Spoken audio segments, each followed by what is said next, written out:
Hey, punctuation. Excuse me. Hey, punctuation দেখো সবাই। এখানে পাংচুয়েশন একটা আসবে, ডায়লগ সিস্টেম। ডায়লগ সিস্টেম যেটা আসবে, এখানে কোনো কিছু বলার ইয়া নাই, বাসায় গিয়ে জাস্ট 10 থেকে 15টা এখান থেকে পড়ে ফেলবো। আর যদি পারো বোর্ডে সবগুলো পড়ে ফেলে 80-20-22টা দেখবা এগুলোই আসবে। আমি আবার বলতেছি, তুমি যদি এখানে গড়ে এখানে যেগুলো আছে, দেখো আমি একটু দেখাই, এই যে এখানে যেগুলো আছে পাংচুয়েশন, এই পাংচুয়েশন এখানে যেগুলো আছে বোর্ডের কয়টা হবে মেবি, যেগুলো আছে যদি এগুলো পড়ে ফেলো দেখবা কমন ডায়লগ সিস্টেম আসবে। মাইন্ডে এটা মনে রাখবা নাম্বার 1। আর তোমাকে যেটা শিখাইতে যাচ্ছি সেটা হচ্ছে ন্যারেশন সিস্টেম যেটা আসবে। ন্যারেশনে আমরা যেটা ন্যারেশন করি না ডাইরেক্ট থেকে ইনডাইরেক্ট, এখানে জাস্ট এইটাই মানে বক্তাকে শ্রোতাকে এটা শুধু তোমাকে মাথায় রাখতে হবে। তাহলে বক্তা শ্রোতার ক্ষেত্রে এই যে দেখো আমি পড়তেছি, ওয়ান ডে while এখানে পড়ি আমরা, one day while going to college I meet an old man who had nothing of his own having seen, এটা ন্যারেশন না, এখানে অ্যাবাউট হিম, এখানে দেখো কথাটাকে বুঝাই। One day while going to college I meet an old man, আমি একটা কি ওল্ড ম্যানের সাথে মিট করেছিলাম, who had nothing of his own having seen me, he began to cry but could not as he was too weak to cry, feeling a great pity for him. I wanted to know about him, what I led him to this miserable condition, so I started asking him question. দেখো এটা যদিও একটা passage দিয়েছে but লক্ষ্য করো এটা কিন্তু narration না। কেন ন্যারেশনে কিন্তু কোনো না কোনো জায়গায় বলবে যে he said, I said, Rina said, Mina said, এরকম একটা কথা থাকবে। তার মানে যেহেতু রিপোর্টেড বার্ব জাতীয় কিছু নাই, তার মানে এটা হচ্ছে ডাইরেক্ট একটা প্যাসেজ। এখানে জাস্ট আমরা দাড়ি কমা আর বড় হাতের অক্ষর বসাবো। কীরকম আসেন, ফার্স্ট অফ অল এখানে বলতেছে দেখো আমি একটু বলি, one day while going to college, একদিন যখন আমি কলেজে যাচ্ছিলাম, এরকম যদি কখনো কথা হলে one day while I was going, one day while I was prayer to Allah, one day while I was eating, এখানে আমরা কথাটা বলে নতুন বাক্যটা শুরু করে, মানে এখানে 1 সেকেন্ডের চেয়ে অল্প একটু দম নেই, একটু দম নেই না, যে একদা এক সময় একটু দম নেই না, এখানে একটা কমা হবে। কী হবে মাইন্ডের, আমি একটা ট্রিক্স বলতেছি, এখানে একটা কী হবে কম হবে। এরপর থেকে বাক্যটা শুরু হয় যে বলতেছে কি, এই যে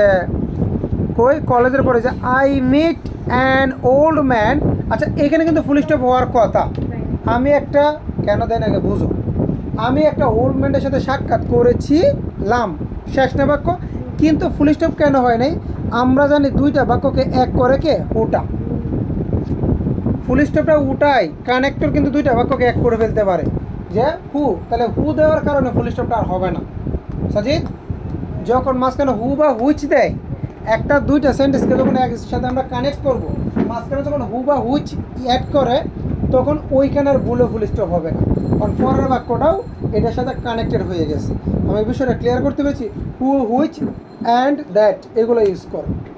ওকে, তাহলে আমরা এখানে হবে কি, I meet an old man who had nothing of his own, যার নিজস্ব বলতে কোনো কিছুই ছিল না, এইখানে আমরা একটা ফুল স্টপ দিতে পারি। হ্যাভিং, হ্যাভিং থেকে সবসময় বাক্য নতুনভাবে শুরু হয়, হ্যাভিং, হ্যাভ থেকে না হ্যাভিং, ঠিক আছে, হ্যাভিং থেকে নতুনভাবে শুরু হয়। হ্যাভিংয়ের এইটা কী হবে বড় হাতের, হ্যাভিং সিন মি, আমাকে দেখে, দেখো বাক্যটা কি শেষ হয়েছে, আমাকে দেখে বাক্য শেষ হয়েছে, তা বাক্য শেষ হলে এখানে আমরা বলেও ফুল স্টপ দিতে পারি না। হ্যাঁ এখানে আমি বুঝতেছি যে একটু থামতেছি, আমাকে দেখে আমার কাছে কিছু চাইলো, এরকম হয় না যে having seen me he begin to cry, সে কান্না করতে শুরু করলো, তাহলে সে আমাকে দেখে কান্না, আমি তোমাকে বললাম যে সে আমাকে দেখে কান্না শুরু করলো, সে আমাকে দেখে একটু থামছি না, কিন্তু ফুল স্টপ না, একবারে বাক্য কমপ্লিট হয়ে যায়নি, তাহলে সে আমাকে দেখে কান্না শুরু করলো, তাহলে এখানে কী হবে,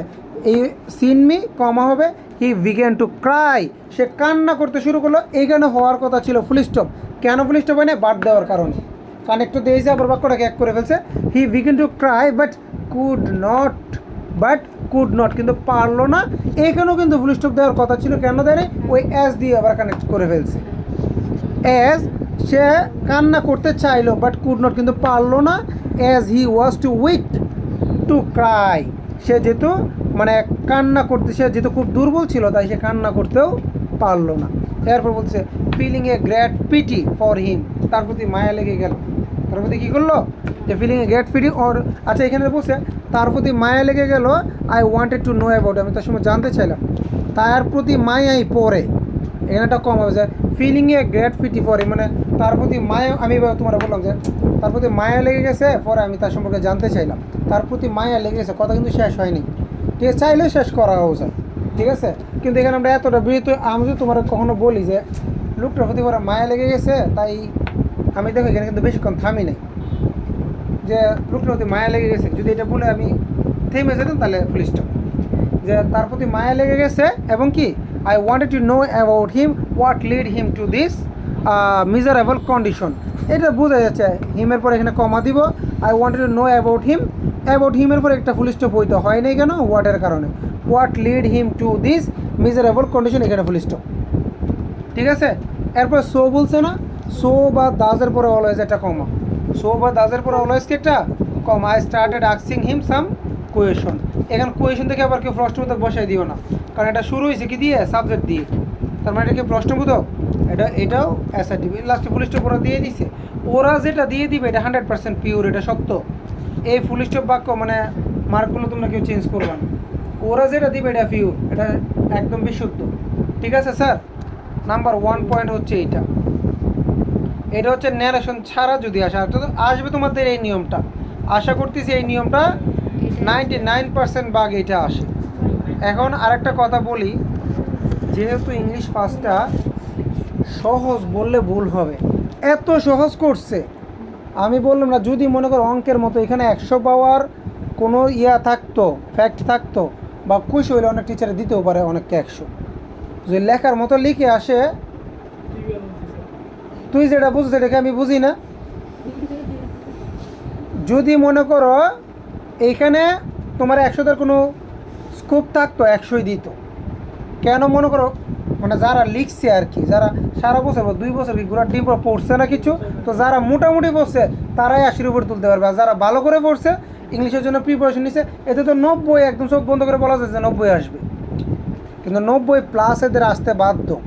ঠিক আছে। তো যদি 100 দেওয়ার কোনো স্কোপ থাকতো 100 পাইতো, এত সহজ প্রশ্নটা, এতই সহজ,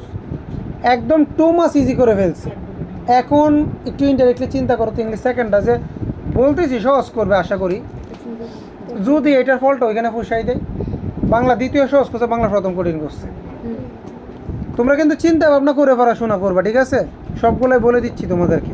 ওকে, বাকিটা তোমাদের উপর ডিপেন্ড করবে। আসেন লম্বা না করি, এই যে আসেন, তো সব বলেই তো দেয়, দেখা যায়।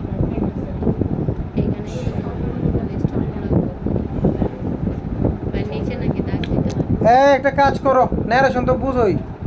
এই সেটমেন্ট একটা কাজ করবা, এখানে